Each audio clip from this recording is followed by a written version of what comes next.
Check 1, 2, 3, check.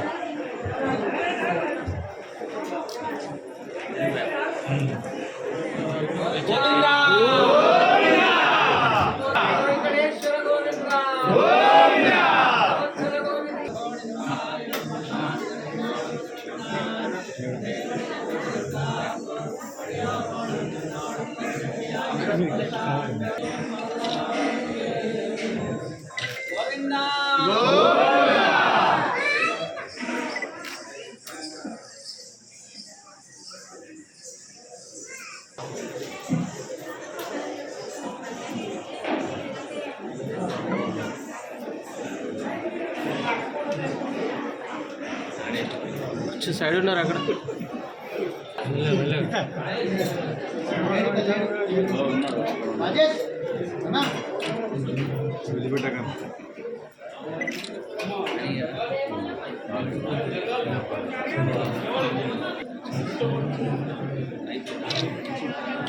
తెల్లగా పడుతుంది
జై శ్రీమన్నారాయణ. భక్తులకు విజ్ఞప్తి, గుడిలో ఉన్న భక్తులందరూ కూడా ఎవరు కూడా నిలబడకూడదు. కావున వచ్చిన భక్తులందరూ కూడా స్వామివారి ప్రసంగం ఇప్పుడు గణపతి చెప్పారు. స్వామివారి ప్రసంగం కావున స్థానాలలో కూర్చోవలసిందే కోరుతున్నాము.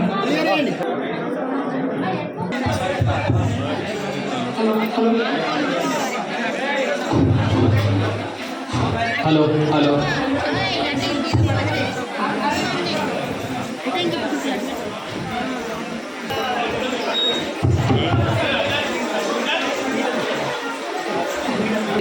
రామచంద్ర చిన్నజీయ స్వామివారు మన ఆలయానికి విచ్చేసినందుకు మన అందరికీ ఒక మంచి గొప్ప అవకాశం కలిగింది. స్వామి యొక్క ఆచార్యుడి దర్శనంతోనే మనందరికీ కూడా ఒక మంచి అనుగ్రహాన్ని పొందడం జరుగుతుంది. తర్వాత ఈ కళ్యాణం రోజు కూడా స్వామివారు వేయించడం ఎంతో గొప్పతనం. కళ్యాణ దాతలు ఎవరైనా ఉంటే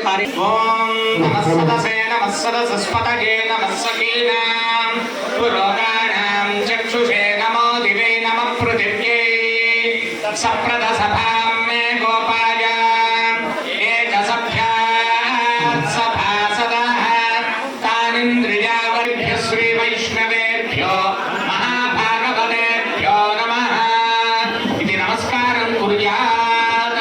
అశేషే హే పరిషత్ భవత్పాదమూలే మయా సమర్పితాం ఇమాం సౌవర్ణీం దక్షిణాం యత్కించిదీయతోక్త దక్షిణామివ స్వీకృత్య అత్రోపవిష్టానాం ఏతేషాం భగవద్భాగవత ఆచార్యాణాం సన్నిధౌ విజ్ఞాపనం మయా క్రియతే.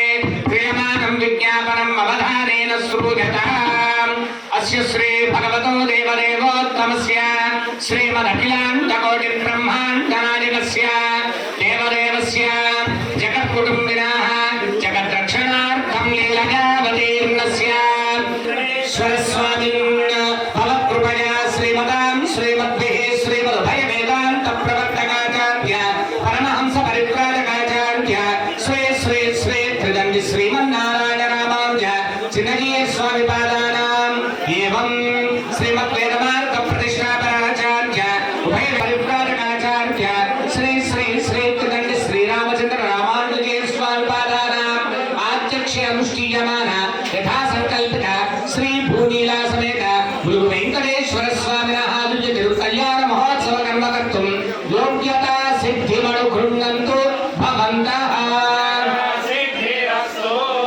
అందరూ కూడా నమస్కారం చేసుకుని చెప్పండి యథా సంకల్పిత లోక కళ్యాణార్థం విశ్వ శాంత్యర్థం సంకల్పిత శ్రీ భూనీల సమేత శ్రీ వెంకటేశ్వర స్వామినః దివ్య తిరుకల్యాణ మహోత్సవం ఆచార్య శ్రీహస్తేన కారయితుం యోగ్యత సిద్ధిం అనుగృహ్ణन्तు భవంతః యోగ్యతా సిద్ధిరస్తు గృహీతః శ్వాసనే ఉపవిశ్య ఓం అయం ముహూర్తస్సు ముహూర్త అస్తు బ్రహ్మాదీనాం గురుం పూర్వమిందిరాయ గృహమేదినం పాంచరాత్ర ప్రభక్తారం వందే నారాయణం ప్రభుం విశ్వక్సేనం దధాతార్ఘ్యం భరద్వాజం కపింగళం వసిష్ఠాత్మనేన్ వందే పాంచరాత్ర ప్రవర్తకాన్ గురుహస్తపదం నిత్యం వ్రజామి శరణం హరిం సర్వదా సర్వకార్యేషు నాస్తి దేశానుబంధనం ఏషామునేస్తో భగవాన్ మంగళాయతనో హరిః సామశేషాం జయశేషాం కులశేషాం పరాభవః ఏషామిన్నేవ నశ్యామో హృదయస్థో జనార్దనః ఆపదాపహర్తారం దాతారం సర్వసంపదాం లోకాభిరామం శ్రీరామం భూయో భూయో నమామ్యహం శ్రీ లక్ష్మీనారాయణాభ్యాం నమః శ్రీ సీతారామాభ్యాం నమః శ్రీమదలక్ష్మీ మంగాలక్ష్మీ సమేత శ్రీ గురు వెంకటేశ్వర స్వామి శివామినే నమః శ్రీమదనందగరుడ విశ్వక్సేనాది భక్త పరివారేభ్యో నమః చండ ప్రచండాది ద్వారపాలకేభ్యో నమః కేశవాది చతుర్వింశతిమూర్తిభ్యో నమః పరాంకుశ పరకారణాదయామృతి పరాది పూర్వాచార్యేభ్యో నమః సర్వేభ్యః శ్రీ వైష్ణవేభ్యో మహాభాగవతేభ్యో నమః నమస్కారం కుర్యాత్ సర్వేశ్వాసీనో దర్భాన్ ధారయమానః పవిత్రవాణిః ప్రాణానాయమ్యా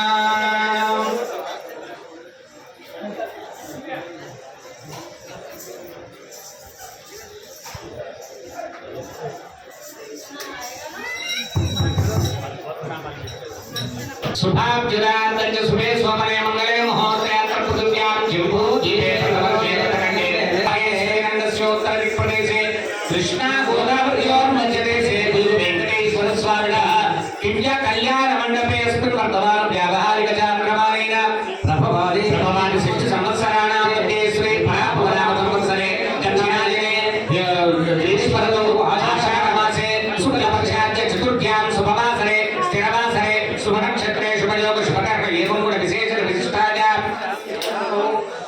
अस्यां शुभतिथौ श्रीमान् श्रीमतः गोत्रोद्भवस्य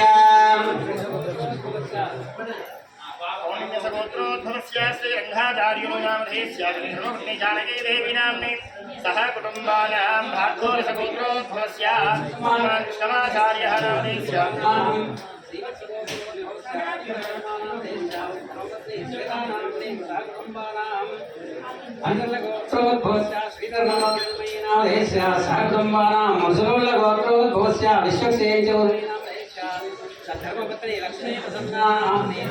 सह कुटुम्बानां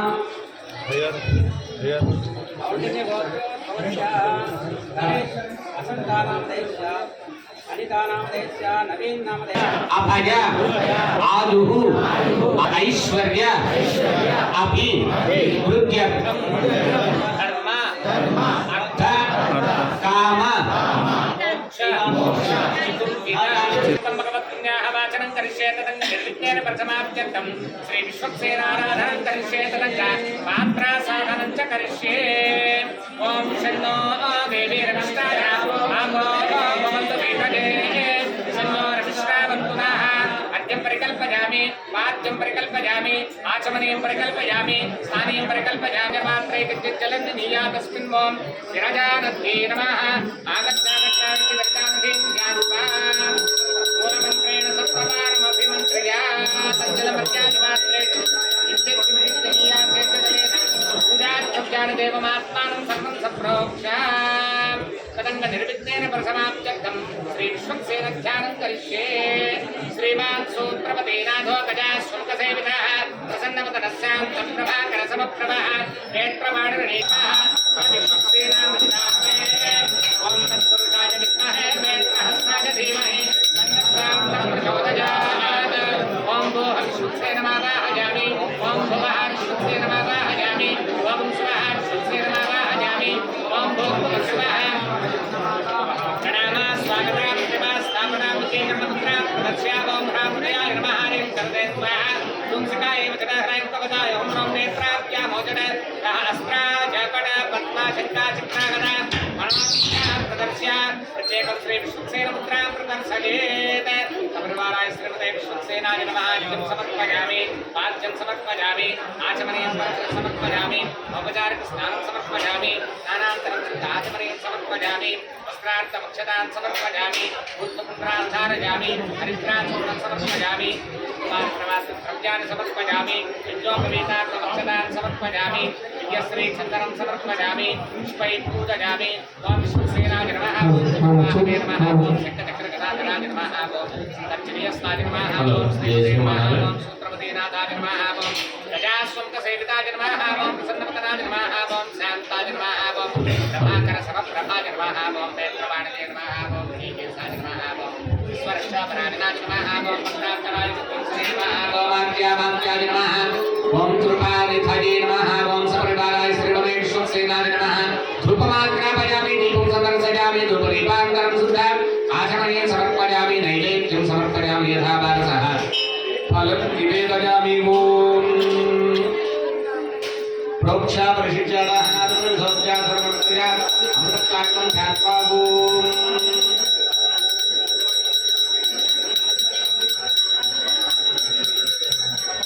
दीपानीन्तरा पोषणस्तत्पुरुषारणमानपुरुषारणमुत्तपुरुषारणताम्बूलं समर्पयामि आनन्दकर्पूरदिव्यमङ्गलनीराजन दीपं सुन्दरसजामि ॐ विश्वक्सेनाय विद्महे वेत्रहस्ताय धीमहि तन्नः शान्तप्रचोदयात्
श्री भूनीला समेत श्री श्रीनिवास स्वामी ग्रहण योग्यता स्थित्यर्थम कौतुकधारणाख्य कर्म करिष्ये तदंगा श्री श्रीनिवास स्वामी आनंदा समेत स्थित्यर्थम द्वितीय यज्ञोपवीत धारण करिष्ये तदंगा कौतुकदेवता यज्ञोपवीत देवता आराधनं करिष्ये संकल्प्य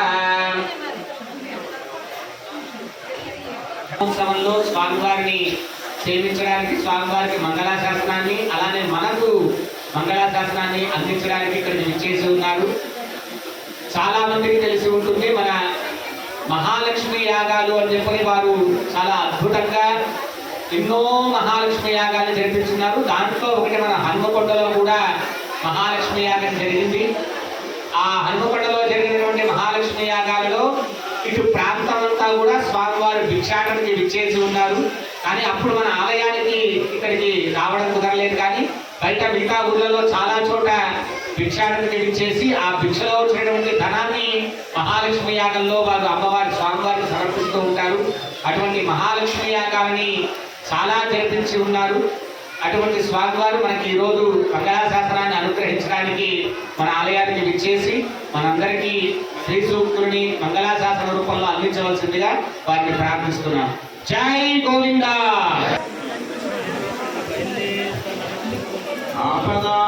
ఆపదామపహర్తారం దాతారం సర్వసంపదాం లోకాభిరామం శ్రీరామం భూయో భూయో నమామ్యహం. శ్రీరంగసింహగిరిదేశిక పాదసేవా ప్రాప్తాఖిల ద్రవిడ వేద రహస్య జాతం శ్రీ గౌతమాన్వయజమాశ్రిత భాగధేయం గోపాల దేశికమహం శరణం ప్రపద్యే. జై గోవింద. ప్రియ భగవద్బంధువులారా, ఈవేళ చిలుపూరు గ్రామంలో వేయించేసి ఉన్నటువంటి స్వయంభూగా వేయించేసి ఉన్నటువంటి శ్రీ వెంకటేశ్వర స్వామి వారి యొక్క ఆలయంలో శనివారపు రోజున ప్రతి శనివారం జరిగేటువంటి కళ్యాణ మహోత్సవ కార్యక్రమంలో పాల్గొన హైదరాబాద్లో చిలుపూరు, వరంగల్లో చిలుపూరు, అక్కడ వెంకటేశ్వర స్వామి, ఇక్కడ వెంకటేశ్వర స్వామి. వెంకటేశ్వరుడు కలియుగానికి దైవంట. కలౌ వెంకటనాయక అని. కలియుగంలో మనం ఆరాధించవలసినటువంటి దైవం ఎవరండి అని అంటే వెంకటేశ్వర స్వామి అంటారు పురాణకారుడు. కనుక వెంకటేశ్వరుని ఎందుకు మనం ఆశ్రయించాలి? వెంకటేశ్వర స్వామిని ఎందుకు ఆశ్రయించాలి? వెంకటేశ్వర స్వామి తిరుమల కొండ మీదకి వేయించేశారు. వారు సాక్షాత్తు వైకుంఠ ధామం నుంచి వేయించేసి అక్కడ ఉన్నారు. అయితే కలియుగం ఇది. కలియుగంలో ఉండేటువంటి మనం అందరం కూడాను రకరకాల కోరికలతో ఉంటాం. ఈ కోరికల్ని మనం తీర్చుకోవాలి అంటే మనకి సాధ్యం కాదు. ఎందుకంటే అల్పమైనటువంటి శక్తి కలవాడం కనుక భగవంతుడి యొక్క అనుగ్రహం ఉంటే తప్ప అది సాధ్యం కాదు. కనుక అలా మనని అనుగ్రహించేటువంటి భగవంతుడు వెంకటేశ్వర స్వామి. మనందరికీ పేర్లు ఉంటాయి, కానీ పేరుకి మన చేష్టలకి సంబంధం ఉండదు. ఒకటి రాముడు అని పేరు పెట్టారు, కానీ వాడి గుణాలన్నీ రావణాసురుడే ఉంటాయి. మన పేర్లకి మన చేష్టలకి సంబంధం ఉండదు, కానీ భగవంతుడి యొక్క పేరుకి భగవంతుడి యొక్క చేష్టకి సంబంధం ఉంటుంది. ఆయన పేరు వెంకటేశ్వరుడు.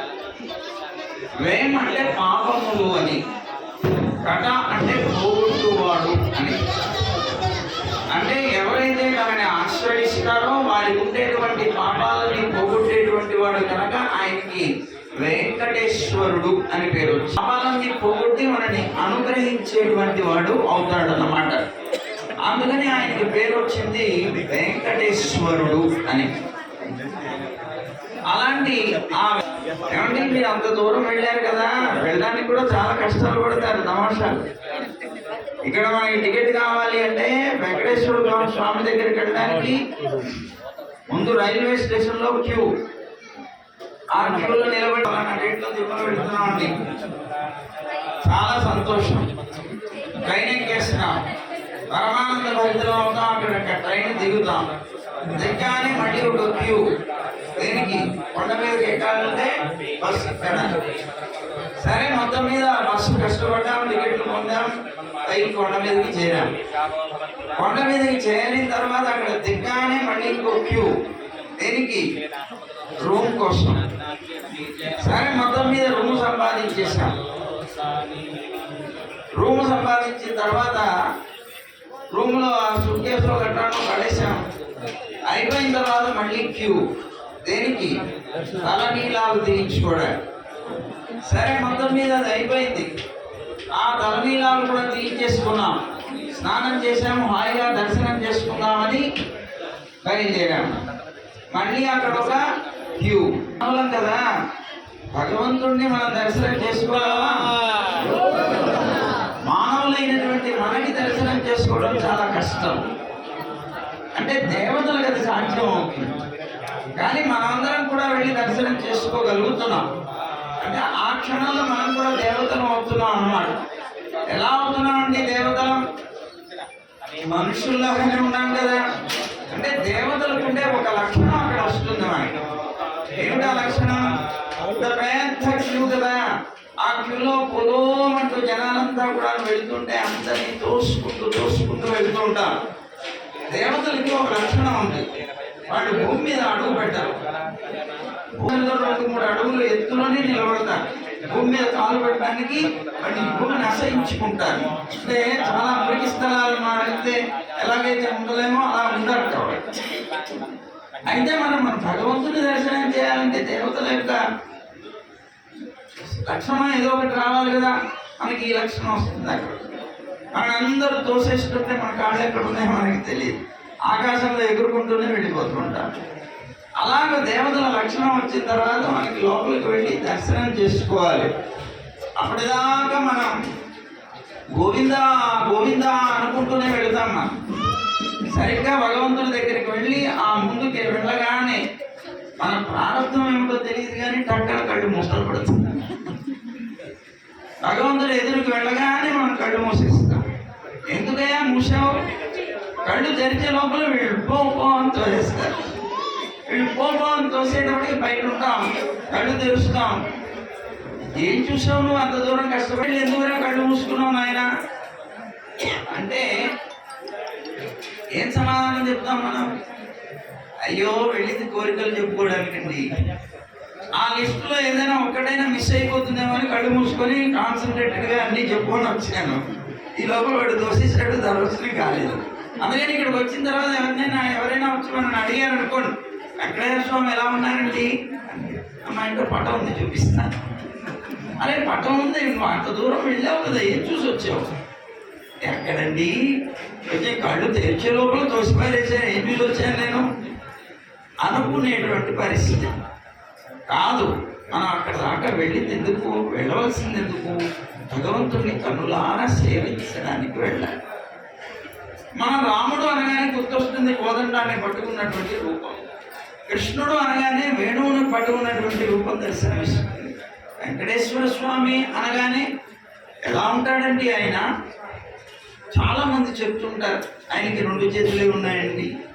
కాదు, వెంకటేశ్వర స్వామి చతుర్భుజుడు, 4 చేతులు ఉంటాయి. 4 చేతుల్లో ఇక్కడ కూడా చూడండి, 4 చేతుల్లో 2 చేతుల్లో శంఖచక్రాలు ఉంటాయి. ఒక చెయ్యిని ఇలా చూపిస్తూ ఉంటారు, ఇంకో చెయ్యిని కట్టి అంటే నడుము భాగంలో ఇలా పెట్టుకొని ఉంటారు. వెంకటేశ్వర స్వామి యొక్క ముద్ర గుర్తు పెట్టుకోండి. ఎందుకు అలా వచ్చి ఉన్నారు స్వామి అక్కడ? ఎందుకు అదేమో పోజా? అలా నిలబడటానికి పోజు కాదు. మన అందరం కూడా వస్తాం కలియుగంలో. వారి మనకి దైవం, వారి దగ్గరికి వెళతాం, కోరికలు కోరుకోవడానికి వెళ్తాం. వెళ్ళేటువంటి మనందరికీ ఒక చిన్న సూచన చేస్తారు ఆయన. ఏం చేస్తున్నారట? ఒక చేతితో ఆయన యొక్క పాదాలు చూపిస్తూ ఉంటారు.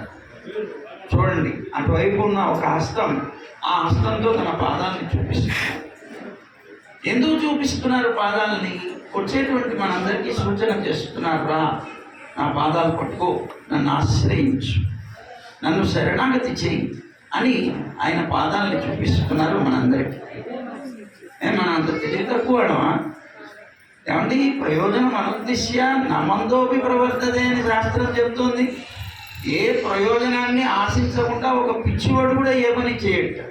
అలాంటిది మనం అంత దూరం వెళ్ళి రాను పాదాలు పట్టుకుంటే పట్టేసుకుంటాను, ఈ పాదాలు పట్టుకుంటే నాకేంటి లాభం అడుగుతాం కదా మనం. అందుకని వెంటనే ఆయన ఇంకొక చేతితోటి దాని ఫలం కూడా చూపిస్తున్నారు. నా పాదాలని పట్టుకుంటే యో నన్ను పొందుతావు అని చెప్తున్నారు. అందుకని ఒక హస్తాన్ని ఇక్కడ పెట్టుకొని తనని చూపిస్తున్నాను, నన్ను పొందుతావు. ఏడయా నిన్ను పొందితే నాకేంటి లాభమా? ఎవడి ప్రయోజనం ఏంటి నిన్ను పొందితే అని అడిగితే భగవద్గీతలో సమాధానం చెప్పాడు పరమాత్మ. ఆయన్ని పొందితే మనకేమిటి లాభం? ఏం చెప్తున్నారట? ఆ బ్రహ్మ భువనాలోకా పునరావృత్తిన అర్జున మాముపేత్యేతు కౌంతేయ పునర్జన్మన విద్యతే. ఆ బ్రహ్మ భువనాలోకా, బ్రహ్మలోక పర్యంతం ఉండేటువంటి ఏ లోకానికి నువ్వు వెళ్ళినప్పటికీ కూడా మళ్ళీ పునరావృత్తి, మళ్ళీ ఈ లోకంలో జన్మించవలసిన అవసరం ఉంటుంది. ఎక్కడికి వెళ్ళు, ఏ లోకానికి వెళ్ళు, ఆ లోకంలో నీ పుణ్యం విశేషం అయిపోయిన తర్వాత ఒక తోపు తోసి పారేస్తారు, మళ్ళీ ఇక్కడ వచ్చి పడతావు. అదే భగవద్గీతలో చెప్పాడు, క్షీణే పుణ్యే మత్స్యలోకం విశంతి. నువ్వు ఏ లోకానికి వెళ్ళినా కూడా ఆయా లోకాల్లో నీ పుణ్య విశేషం ఎంత మటుకు ఉంటుందో అంత మటుకు మాత్రమే ఆ లోకాల్లో ఉండి ఆ లోకాల్లో సుఖాలను అనుభవిస్తావు. అది అయిపోయిన తర్వాత అక్కడ నువ్వు ఎంత గొప్పగా పరిచయాలు పెంచుకొని ఉన్నా నిన్నెవ్వరూ కూడా అక్కడ ఉంచడానికి ఇష్టపడరు. ఒక తోపు తోసి పారేస్తారు, మళ్ళీ వచ్చి ఈ మానవ లోకంలో పడవలసిందే, తప్పదు. అది చెప్పారు ఆ వాక్యంలో. ఆ బ్రహ్మ భువనాలోకాః పునరావృత్తినో అర్జున. కానీ మాముపేత్యేతు కౌంతేయ, నన్నే కనుక ఎవరైనా పొందితే పునర్జన్మ న విద్యతే, వాళ్ళకి మళ్ళీ జన్మ అనేటువంటిది ఉండదు అని చాలా స్పష్టంగా భగవద్గీతలో చెప్తారు పరమాత్మ. అందుకని నన్ను పొందుతావు, నన్ను ఆశ్రయిస్తే. నిన్ను పొందడానికి ఏమిటి ప్రయోజనం అంటే, నన్ను పొందినటువంటి వాడికి మోక్షమే, మళ్ళీ జన్మ ఉండదు. అది వెంకటేశ్వర స్వామిలో ఉన్న గొప్పతనం. అందుకే వెంకటేశ్వరుడు అంటేనే చూడండి, ఇప్పుడు పేరేమిటి? వెంకటేశ్వరుడు అంటే పాపములను పోగొట్టువాడు. పాపాలు పోతేనే కదా మనం భగవంతుని పొందాలి. అందుకనే ఆ పేరు. వారి యొక్క గుర్తు చూపించేటువంటి ఆ చిహ్నం కూడా పాదాలు ఆశ్రయించు నన్నే పొందుతావు. సరే, బాగానే ఉంది. ఏమంటే నిన్ను పొందాలి అంటే మాకు పాపపుణ్యాలు ఉన్నాయి కదా, అవేమో మన పాపపుణ్యాలు ఎంత ఉంటాయో తెలుసండి మీకు?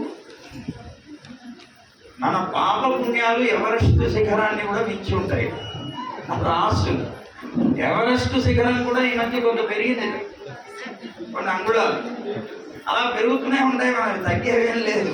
అలాంటి పాపరాశులు కలిగినటువంటి వాళ్ళు ఈ మాట ఆయనతో అంటే, నా పాదాలు పట్టుకో నన్నే పొందుతావు నువ్వు అంటున్నావు, అంత తేలిక నేను పొందడం, మా పాపాలు ఏమైపోతాయి, అవన్నీ ఎక్కడికి పోవాలి అని అడిగితే, నీకెందుకు వెక్కడానికి, నేను చూసుకుంటాను కదా అని ఒక హస్తంలో సుదర్శనాన్ని చూపిస్తున్నాను.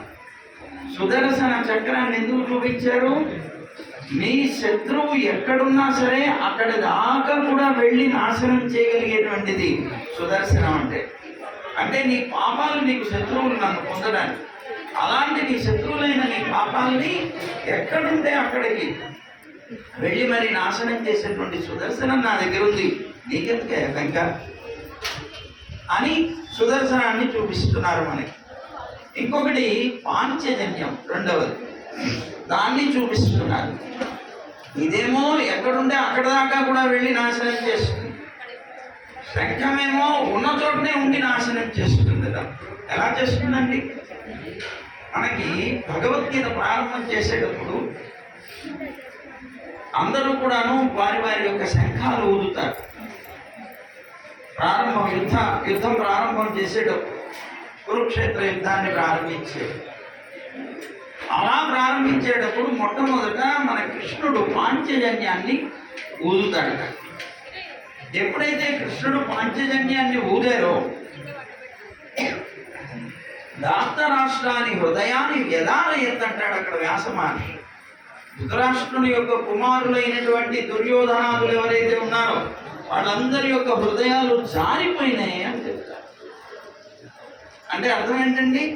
పాంచజన్యం యొక్క శబ్దాన్ని వినేటవాళ్ళు పాపాలు వాళ్ళే. పాపాలకి పుణ్యాలకి రెండు పుణ్యకర్మలు పాపకర్మలు రెండింటికే ఎప్పుడు కూడాను గొడవ.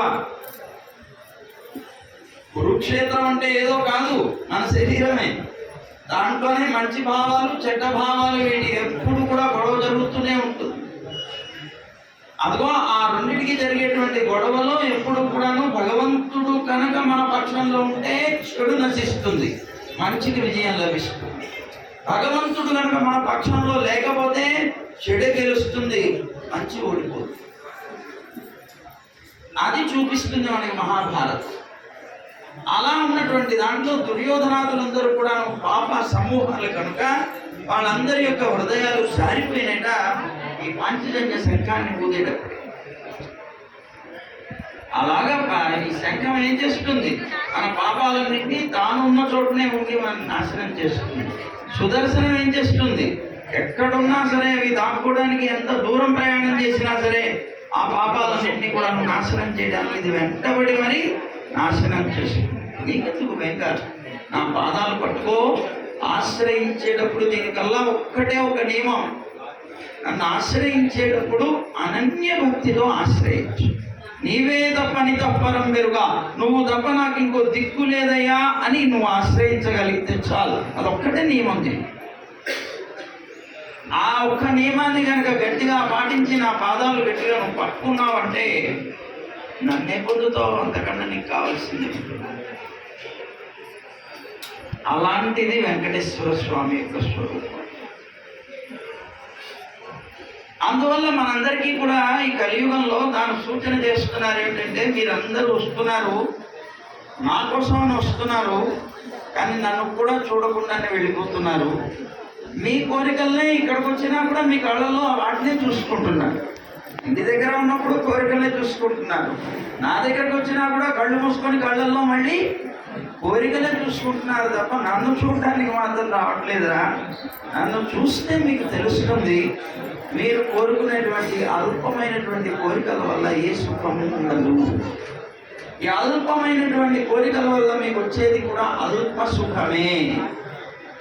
కానీ నిరంతరము కూడాను ఈ మానవుడు కాదు, లోకంలో ఉండే ప్రతి జీవి కూడా చిన్న చీమ దగ్గర నుంచి చతుర్ముఖ బ్రహ్మ దాకా ప్రతి వారు కోరుకునేది సుఖమే. కానీ ఆ సుఖం ఎలాంటి సుఖం కోరుకుంటున్నారు చెప్పండి? దుఃఖం కలవనటువంటి సుఖం కావాలి అని కోరుకుంటారు ఎవరైనా. దుఃఖంతో కూడుకున్న సుఖాన్ని ఎవరు కోరుకోరు కదా. కనుక దుఃఖం కలవనటువంటి సుఖం కావాలి. ఇప్పుడు ఒక చిన్న చీమ ఉంది, అదేదో కొంపలు అంటుకుపోతున్నట్టు పరిగెడుతుంటూ వెళుతుంది. దానికి చెయ్యట్టు పెట్టండి, దాన్ని చేసి అడ్డొస్తే నేను కుట్టేనే పోతుంది తప్ప తన పని మాత్రం తాను ఆపుతుంది. లోకం ఎందుకు? దానికి సుఖం కావాలి. ఆ సుఖం కోసం వెంపర్లాడుతాం. లోకంలో ఏ జీవైనా కూడాను అదే పని చేస్తుంది. కానీ సుఖాల కోసం అని మనం వెంపర్లాడుతున్నాం, కానీ తాత్కాలిక సుఖాలు మాత్రమే కొని ఆనందిస్తున్నాం. శాశ్వతమైనటువంటి సుఖాన్ని గురించి ఆలోచించడం లేదు. కనుక కలియుగంలో మానవుడికి అది సూచన చేయడమే వెంకటేశ్వర స్వామి చేస్తున్న పని. అల్పమైన కోరికల కోసం ఎందుకు పడలేడతారు నాయన? రండి, నన్ను ఆశ్రయించండి, నన్నే పొందుతారు అంటూ పరమాత్మ అద్భుతమైనటువంటి సందేశాన్ని ఆయన యొక్క ఆ రూపంతో మనందరికీ కూడా అనుగ్రహిస్తున్నారు. అందుకని ఆయన పేరు, ఆయన యొక్క రూపం అన్నీ కూడా సమానమైనవి అన్నమాట. అలాంటి ఆ వెంకటేశ్వర స్వామి ఇక్కడ వెలిసి అందరికీ కూడా కొంగు బంగారమై అందరినీ కూడా రక్షిస్తూ వారిని ఆశ్రయించి సేవించి ధరించేటువంటి మానవులందరికీ కూడా శుభ పరంపరల్ని కలుగు చేస్తూ ఉన్నటువంటి వాడై అందరికీ కొంగు బంగారంగా ఉన్నటువంటి ఆ స్వామి యొక్క కళ్యాణ మహోత్సవాన్ని సేవించడానికి వచ్చాము. కళ్యాణం అంటే మనందరికీ ఏమిటి అర్థమవుతుంది? శుభం అని అర్థం. శుభకరమైన కార్యం కళ్యాణం, శుభ పరంపరల్ని కలిగించేది. కానీ కళ్యాణం అంటే ఒక తమాషా అయినటువంటి అర్థం ఒకటి ఉంది. కల్ అంటే రేపు అని అర్థం హిందీ. యానం అనేది సంస్కృత పదం, కల్ అనేది హిందీ పదం. రెండు పదాల సమూహం అది అనుకుందాం.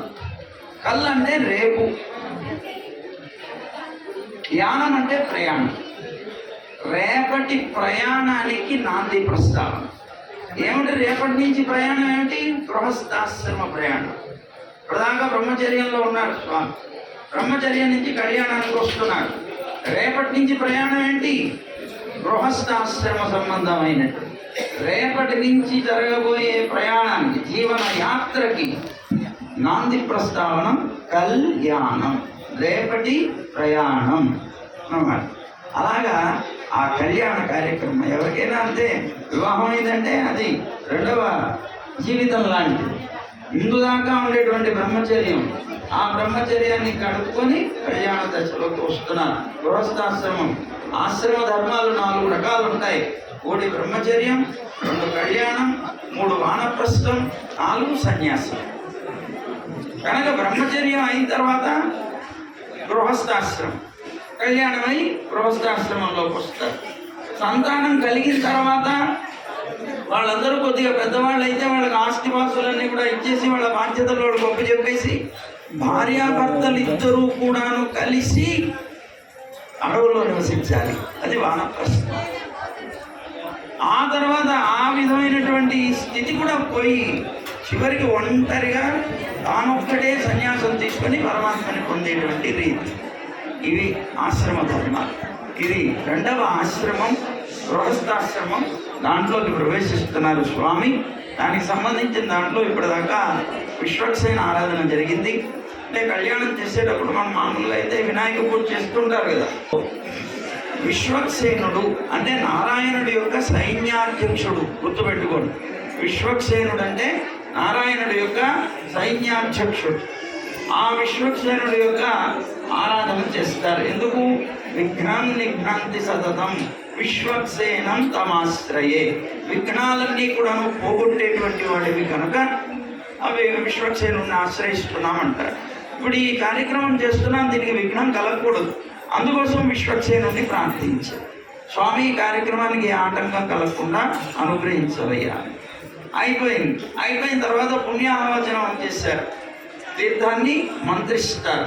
ఆ మంత్రపూతమైనటువంటి జలాన్ని కళ్యాణం చేసుకునే దంపతుల మీద, చేసేటువంటి యజమానుల మీద, పురోహితుల మీద, అలాగే పదార్థాల మీద, అన్నింటి మీద ప్రోక్షణ చేస్తారు. ఇది అయిన తర్వాత కంకణాలు, యజ్ఞోపవీతం, వీటన్నిటికీ ఆరాధన జరుగుతుంది. కంకణాల్లోనూ అలాగే యజ్ఞోపవీతంలోనూ సుదర్శన భగవానుడిని ఆవాహనం చేసి ఆరాధన చేస్తారు. ఈ ఉండేటువంటి కంకణం ఉన్నది దీక్షా కంకణం అంటాం మనందరం. అంటే ఇప్పుడు కళ్యాణం చేస్తున్నాం కనుక దీక్ష పడుతున్నాం.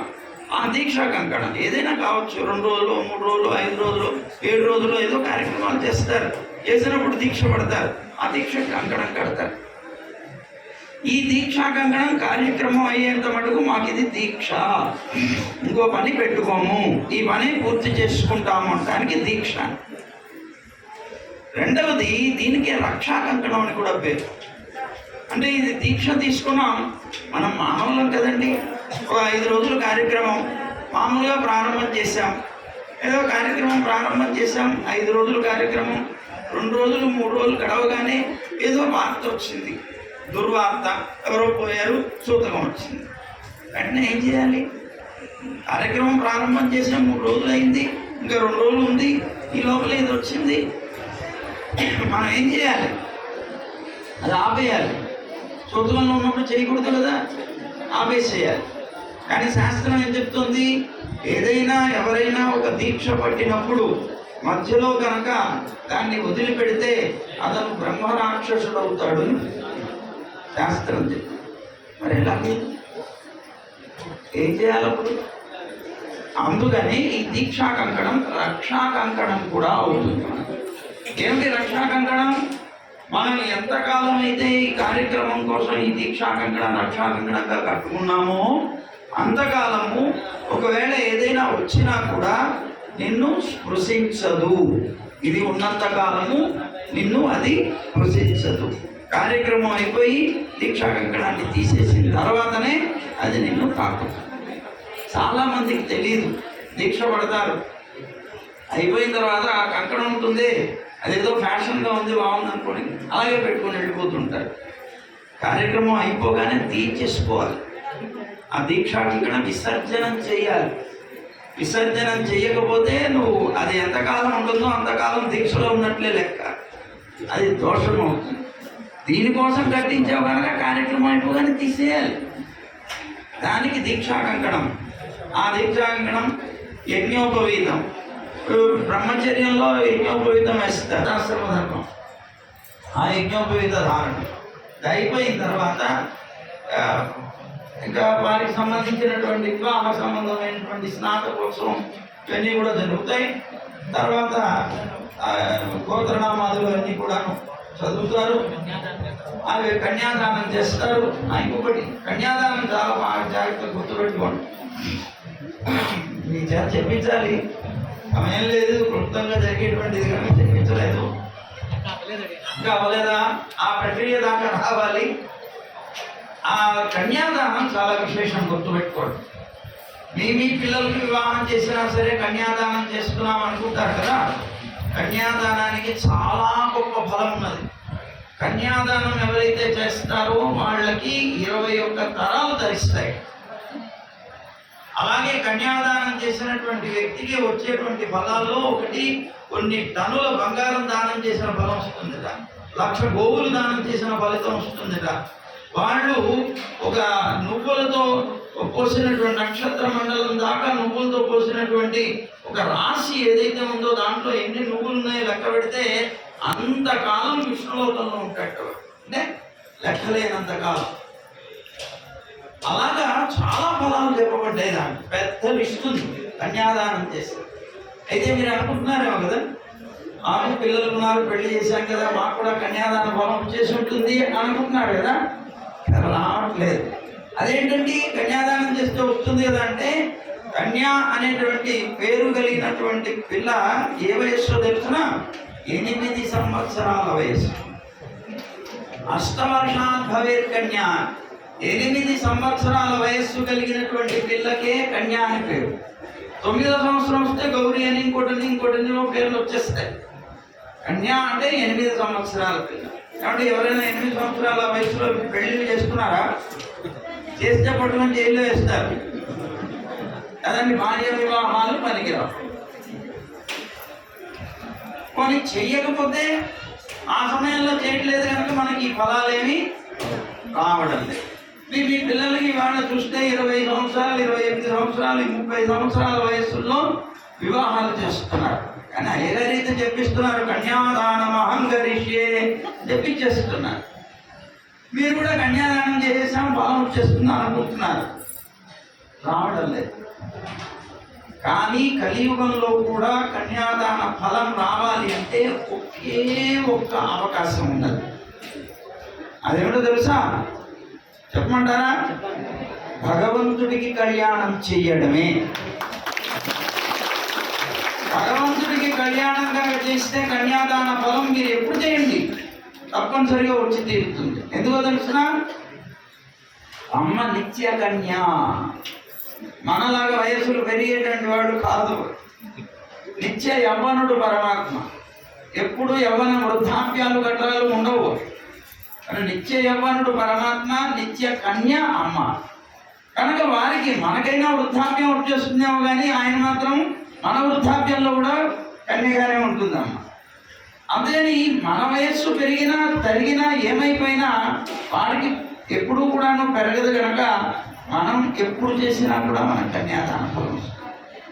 కన్యాదాన ఫలం రావడానికి కలియుగంలో ఈ ఒక్క ఉపాయం తప్ప ఇంకొక ఉపాయమే లేదు అని. దానికి ముందు ఇదిగో ఈ మన జీలకర్ర బెల్లం అంటుంటారు చూడండి. అసలు ముహూర్తం అదే. జీలకర్ర బెల్లం పెట్టడమే ముహూర్త కాలం. జీలకర్ర బెల్లం పెట్టడం అనేటువంటి ఇంకా చెప్పుకుంటూ వెళ్తే మన కళ్యాణం అయిపోతుంది. ఇంకా చాలా విశేషాలు ఉన్నాయి. సరే, ప్రస్తుతానికి అది ఆ కార్యక్రమం అయి మంగళసూత్ర ధారణం, ఆ తర్వాత ఉంటాయి. అది వార్షిక కళ్యాణాల్లో జరుపుకుంటారు. సహజంగా ఇది శనివారం జరిపేటువంటి విధంగా క్లుప్తంగా ఉంటాయి.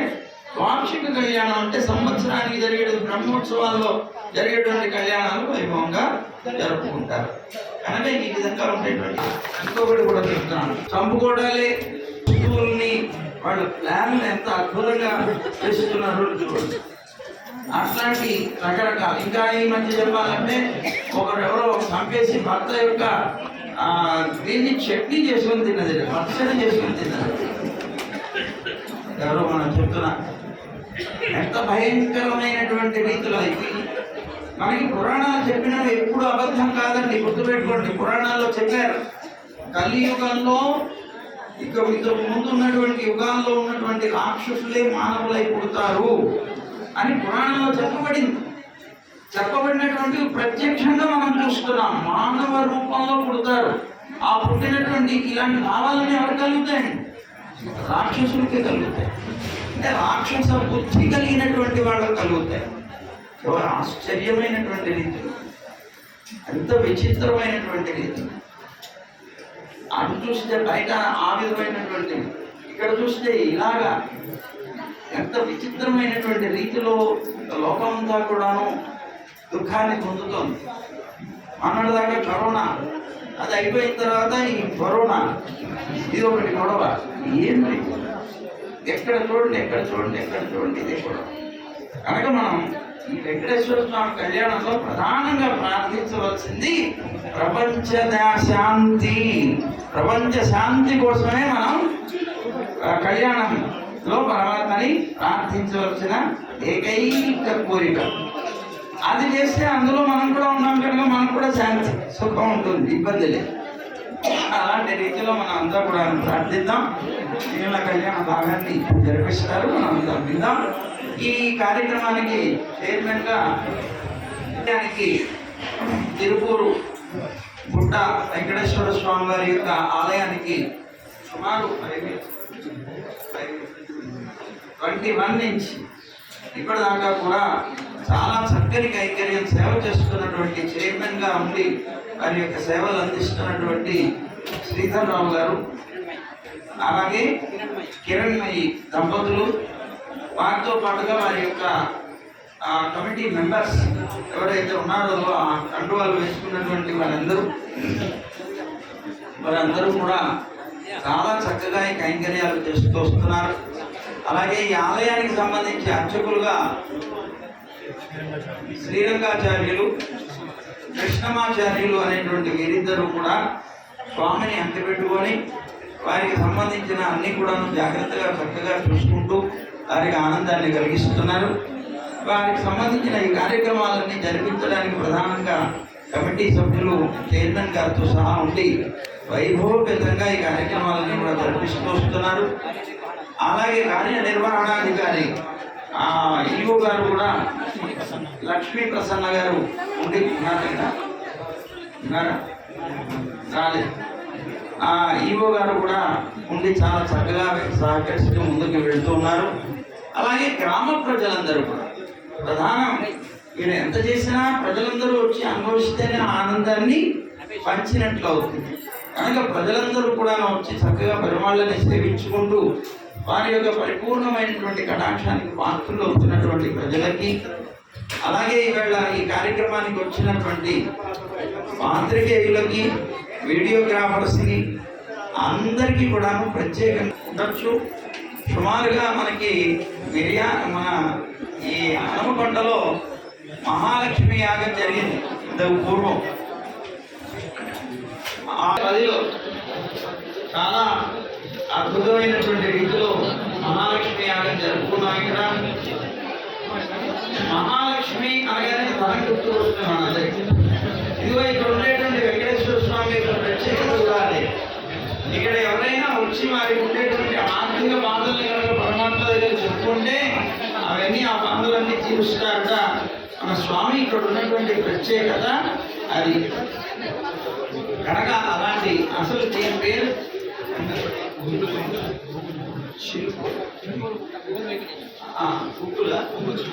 పువ్వులు.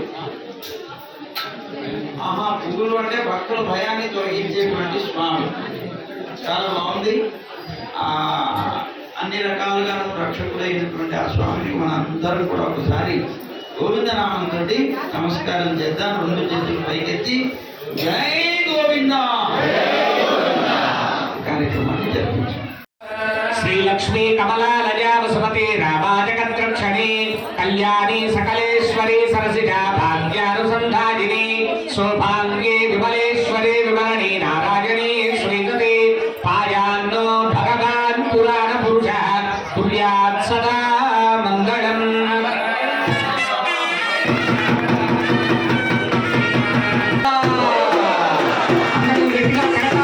గట్టిగా చెప్పట్లతో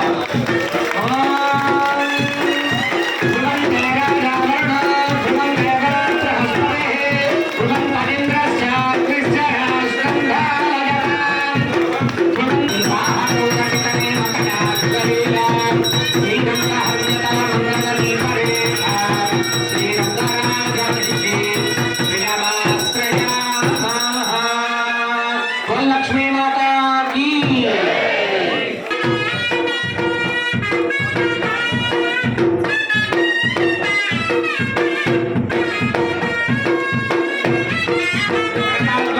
गोविंदा गोविंदा गोविंदा गोविंदा गोविंदा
అందరూ కూడా నమస్కారం చేసుకుని చెప్పండి గోవిందా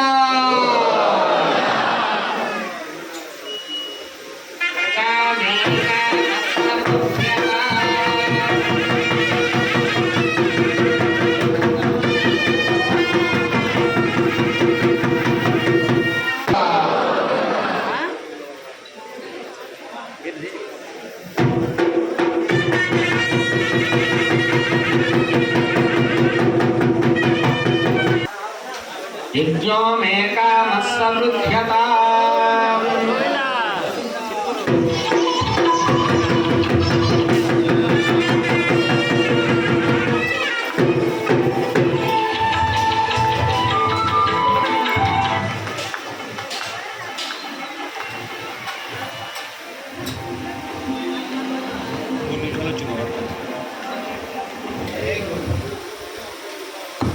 गोविंदा